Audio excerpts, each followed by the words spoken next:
কোরআনে কারিমের ফজিলত হচ্ছে কোরআনে কারিম যারা পড়ে তাদের জীবনের প্রত্যেকটি ক্ষেত্রে বরকত হয়। আপনার শরীরে বরকত হবে, এই বরকত কিন্তু পরীক্ষিত। যারা কোরআন পড়েন তাদেরকে জিজ্ঞাসা করবেন, যখন কোরআন পড়তো না তার শরীর স্বাস্থ্যে মেলা অশান্তি থাকতো, মানসিক অশান্তি থাকতো, অশান্তি দূর হয়েছে, শারীরিক রোগ থাকতো ভালো হয়েছে, পারিবারিক অশান্তি থাকতো অশান্তি দূর হয়েছে, ছেলে মেয়ে দুষ্টামি করতো তা দূর হয়েছে, আর তারপরে রুজি রোজগারে আল্লাহ বরকত দিয়েছেন। সার্বিক জীবনে যদি বরকত চান তাহলে কোরআনে কারীম বেশি বেশি তেলাওয়াত করবেন, বুঝে পড়ার চেষ্টা করবেন। আল্লাহ রাব্বুল আমাদের সকলকে যেন তৌফিক দান করেন। 8 নম্বর ফজিলত, কোরআনে কারীম যারা তেলাওয়াত করবে তারা দুই ভাগে বিভক্ত। এক রকম যারা আল মাহির বিল কোরআন, হাদিসে আছে, মানে কোরআনে কারীমে খুব পারদর্শী, এক্সপার্ট, একবার কোরআনে কারীমে শুদ্ধ তেলাওয়াত করে, কোরআনে কারীমে পড়ার সাথে সাথে অর্থ বুঝে, কোরআনের আলেমও হাফেজও আর তাজবিদও বুঝে, এমন নয় যে বড় ধরনের ভুল করে। আর তারপরে কোরআনে কারীম নিয়মিত তেলাওয়াতও করে। এরা হচ্ছে, আর কোরআনে কারীমের তেলাওয়াত তাদের জন্য খুব সহজ, মাতৃভাষার মতো সহজ। যেমন মাতৃভাষা বলতে চিন্তা করতে হয় না, আমরা যে বাংলা বলছি চিন্তা করতে হয় না, কিন্তু এক্ষুনি যদি গিয়ার চেঞ্জ করে অন্য ভাষা বলি তো আগে চিন্তা করতে হয় আর তারপরে বলতে হয়। আরবি বলি আর আপনার উর্দু বলি, হিন্দি বলি, যাই বলি না কেন, যেটা মাতৃভাষা নয় সেটাতে প্রতিটি মানুষকে চিন্তা করতে হয়, কাউকে কম কাউকে বেশি, কিন্তু চিন্তা করতে হয়। কিন্তু নিজের ভাষা, মাতৃভাষা, যেটা মা বাবা থেকেই যখনই বাকশক্তি মুখ ফুটেছে তখন থেকে শিখেছেন, সেই ভাষার জন্য চিন্তা, ওই রকম কোরআন তেলাওয়াত যারা করতে পারে তাদের এক বিশেষ ফজিলত রয়েছে।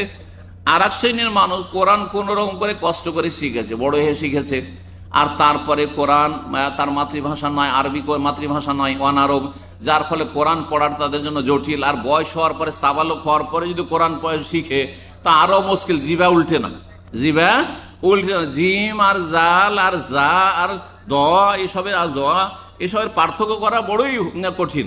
হা আর হা এসবের পার্থক্য করাটা খুবই কঠিন তাদের জন্য হয়ে যায়। কোনখানে কতটা টানতে হবে, কোনটা কোনখান থেকে কোন জায়গা থেকে উচ্চারণ করতে হবে, কোনটার মাখরাজ কি, ইত্যাদি ইত্যাদি, কোনটা মোটা করতে হবে তো কোনটা পাতলা করতে হবে, তো এইসব তো আর জানা নেই, বড়ই কষ্ট করে বেচারা পড়ে, তারও ফজিলত রয়েছে, তাকে আল্লাহ দ্বিগুণ সওয়াব দিবেন। এই মর্মে হাদিস সহিহ বুখারী মুসলিমে রয়েছে। মা আয়েশা রাদিয়াল্লাহু তাআলা বর্ণনা করছেন, বলছেন যে রাসূলুল্লাহ সাল্লাল্লাহু আলাইহি ওয়াসাল্লাম বলেছেন, আল মাহিরু বিল কোরআন মা সাফারাতিল কিরামিল বারারা, যারা কোরআনে কারীমের পণ্ডিত, পারদর্শী, কোরআনে কারীমের সব দিকের পণ্ডিত, কোরআনে কারীম যেমন তেলাওয়াত, যেমন তার আপনার মুখস্থ, তার চাইতে ভালো সে কোরআন বুঝে, অর্থ বুঝে, আল্লাহর এক একটি কথা বুঝে যে আল্লাহ কি বললেন এবং আমাকে কি করতে হবে, কি করতে হবে না, কি করণীয়, কি বর্জনীয়, কোনটা আমার জন্য ঠিক, কোনটা ভুল। আল মাহির বিল কোরআনের যারা পারদর্শী, মা সাফারাতিল কিরামিল বারারা, তাদেরকে আল্লাহ জায়গা দেবেন সম্মানিত ফেরেশতাদের সাথে। আল কিরাম যারা সম্মানিত, আল বারারা যারা নেক, যাদের দ্বারা গুনাহ হয় না, জিবরাইল, মিকাইল, ইসরাফিল ফেরেশতা দ্বারা কোনো গুনাহ হয়, তাদের মধ্যে পাপের কোনো ক্ষমতা নেই, তাদের সাথে আল্লাহ তাদেরকে ভিআইপি হিসাবে জায়গা দেবেন যারা কোরআনের, যারা পারদর্শী পণ্ডিত। 2 নম্বর, ওয়াল্লাযী ইয়াকরাউল কোরআন, আর যারা কোরআন পড়ে, হতভাগা নয় যে কোরআন ছুঁয়েও দেখে না, কোরআন পড়তেই পারে না, অথবা কোরআন পড়ে এনেছে, হাফেজ হয়েছে, কিন্তু ওই 11 মাস ছয় না, রমজানে একটু ছুঁয়ে দেখে।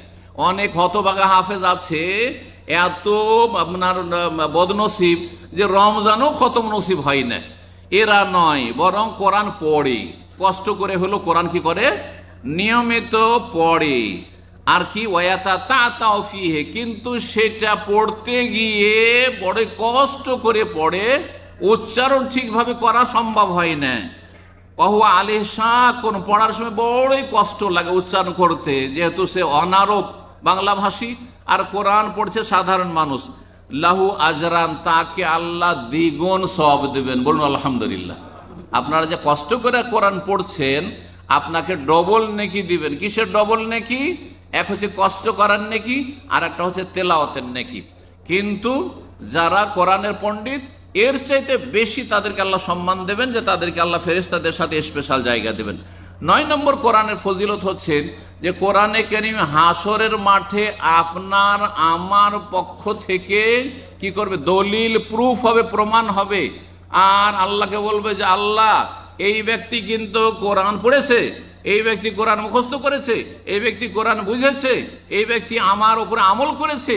কোরআনে কারীম এইভাবে আপনার পক্ষে কথা বলবে যদি কোরআনের অনুসারী হন, কোরআন তেলাওয়াত করেন, কোরআনের হক আদায় করেন। আর যদি কোরআনের হক নষ্ট করেন, ফরজ ওয়াজিব আদায় করছেন না। আল্লাহ বলছেন আকিমুস সালাহ, আর আপনি ঘুমাচ্ছেন। হ্যাঁ, আল্লাহ বলছেন ওয়ালা তাকতুলু আনফুসাকুম, বা ওয়ালা তাকতুলুন নাফসাল্লাতী হারাম, কাউকে খুন করিও না, আপনি খুনি। ওয়ালা তাকরাবুজ জিনা, জেনার কাছে যেও না। আর আপনি চরিত্রহীন, আপনার বদ চরিত্র রয়েছে, আপনি পরকীয়ায় লিপ্ত রয়েছেন, আর আপনার বেগানা মহিলার সাথে সম্পর্ক রয়েছে, নোংরামির সম্পর্ক রয়েছে, তাহলে জানতে হবে যে আপনি আল্লাহর কাছে লাঞ্ছিত। কিয়ামতের দিনে কোরআন আপনার বিপক্ষে সাক্ষী দিবে। এক কথায় সংক্ষেপে, কোরআন কারো পক্ষে সাক্ষী দিবে আর কারো বিপক্ষে সাক্ষী দেবে। এই মর্মে হাদিস রয়েছে রাসূলুল্লাহ সাল্লাল্লাহু আলাইহি সাল্লামের সহিহ মুসলিমের হাদিস 328 নম্বর, অল কোরআন হুজ্জাতুল্লাহ আলাইকা। লম্বা হাদিসের একটা অংশ শুধু কোরআন সম্পর্কে। অল কোরআন হুজ্জাতুল্লাহ, কোরআন তোমার পক্ষে দলিল প্রমাণ হবে, ওয়া আলাইকা, আর না হলে তোমার বিপক্ষে যাবে, তোমার বিপক্ষে সাক্ষী দিবে সেই দিন কিয়ামতের দিনে। 10 নম্বর কোরআনে কারীমের ফজিলত হচ্ছে যে কোরআনে কারীম পাঠ করবে, এই 10 নম্বরে 4টি জিনিস রয়েছে। যারা কোরআন পড়বে, কোরআনের মজলিসে শান্তি নেমে আসে, ফেরেশতা চারিদিক থেকে ঘিরে নেয়, আল্লাহর রহমত তাদেরকে ঢেকে নেয়, এবং আল্লাহর কাছে আরশ আজিমের চারপাশে অসংখ্য যে মুকাররাবিন, আল্লাহর সান্নিধ্য প্রাপ্ত ফেরেশতারা রয়েছেন, সম্মানিত ফেরেশতারা রয়েছেন, তাদের সামনে তাদের সুচর্চা হয়, তাদের কথা আলোচনা হয়। আল্লাহ বলেন যে দেখো এই বান্দারা কোরআন তেলাওয়াত করছে, এই বান্দারা কোরআনের আলোচনা করছে, এই বান্দা কোরআনের কথা শুনছে, এই বান্দারা কোরআনে কারীম বুঝার চেষ্টা করছে, ইত্যাদি ইত্যাদি।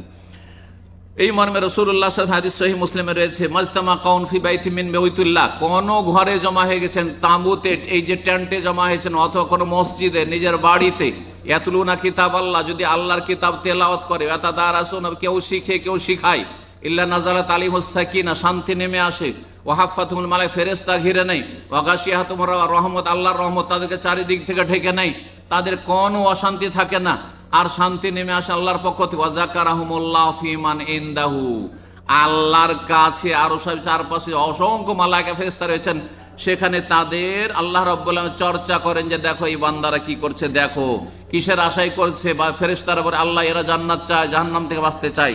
আল্লাহ তখন বলেন উশহিদুকুম, সহিহ বুখারী হাদিস, তোমাদেরকে সাক্ষী রাখছি, এদেরকে আমি মাফ করে দিলাম, এদেরকে জান্নাতি বলে ঘোষণা করে দিলাম। আল্লাহ রাব্বুল আমাদেরকে সেই দলে যেন শামিল হওয়ার তৌফিক দান করেন। তারপরে 11 নম্বরে বলি, কোরআনে কারীম যদি পড়েন বা পড়ান, হয় কোরআনের শিক্ষক হন, ভালো জানলে কাউকে শিখান, আর না হলে কমপক্ষে সারা জীবন পড়তে থাকেন, শিখতে থাকেন, তাহলে আপনি সবচেয়ে ভালো মানুষ। এই মর্মে হাদিস সহিহ বুখারীতে রয়েছে, উসমান রাদিয়াল্লাহু তাআলা আনহু বর্ণনা করেছেন, খায়রুকুম মান তাআল্লামাল কোরআন ওয়া আল্লামা, তোমাদের মধ্যে সবচেয়ে ভালো মানুষ, সবচেয়ে উৎকৃষ্ট যে কোরআন শিখে অথবা শিখায়। আল্লাহ যেন তাদের দলে শামিল হওয়ার তৌফিক দান করেন। 12 নম্বর কোরআনের ফজিলত হচ্ছে, কোরআনে কারীম পড়লে হাসরের মাঠে এবং মরার পরে আপনার আমার আত্মা যে ফেরেশতারা নিয়ে যাবে, সেটা সুগন্ধময় হবে, তাতে কোনো দুর্গন্ধ থাকবে না, এবং আকাশে তাকে সসম্মানে নিয়ে যাওয়া হবে। এই মর্মে রাসূলুল্লাহ সাল্লাল্লাহু আলাইহি ওয়াসাল্লাম হাদিস রয়েছে, যেই ব্যক্তি মুমিন ব্যক্তি কিন্তু সেই ব্যক্তি মুমিন হওয়ার সাথে সাথে ইকরাউল কোরআন পড়ে, সে হচ্ছে লেবুর মতো, যাতে ঘ্রাণও রয়েছে আর স্বাদও ভালো রয়েছে। 13 নম্বর ফজিলত হচ্ছে, কোরআনে কারীম পড়লে শয়তান সেখানে বাস করতে পারে না।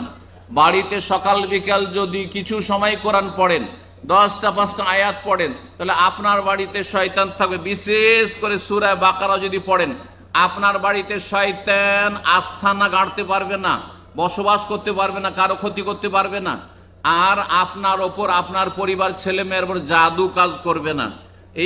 এই বিষয়ে সহিহ মুসলিমের হাদিস রয়েছে, ইন্না শাইতানা ইয়ানফিরু মিনাল বাইতিল্লাযী ইউকরা ফীহি সূরাতুল বাকারা, যেই বাড়িতে সূরা বাকারার তেলাওয়াত হয় সেই বাড়ি থেকে শয়তান পলায়ন করে।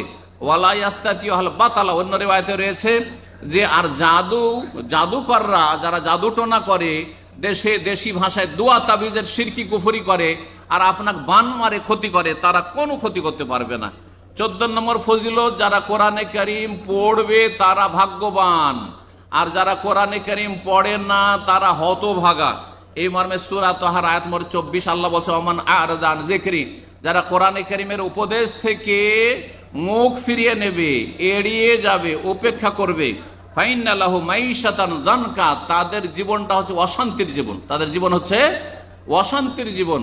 ওয়া নাহশুরুহু ইয়াওমাল কিয়ামাতি আমা, এবং কিয়ামতের দিন তাদেরকে আল্লাহ অন্ধ করে নিয়ে আসবেন যারা কোরআনের জীবন গড়েনি, কোরআনের ফরজ ওয়াজিব আদায় করেনি, 5 ওয়াক্ত নামাজ পড়েনি, হালাল হারাম বেছে চলেনি, এবং কোরআনে কারীমে যেগুলো বিশ্বাসের বিষয়, ইমানের বিষয়গুলোর প্রতি ইমান নিয়ে আসেনি, তাদের জীবনটা বড়ই অশান্তির জীবন। পক্ষান্তরে যারা কোরআন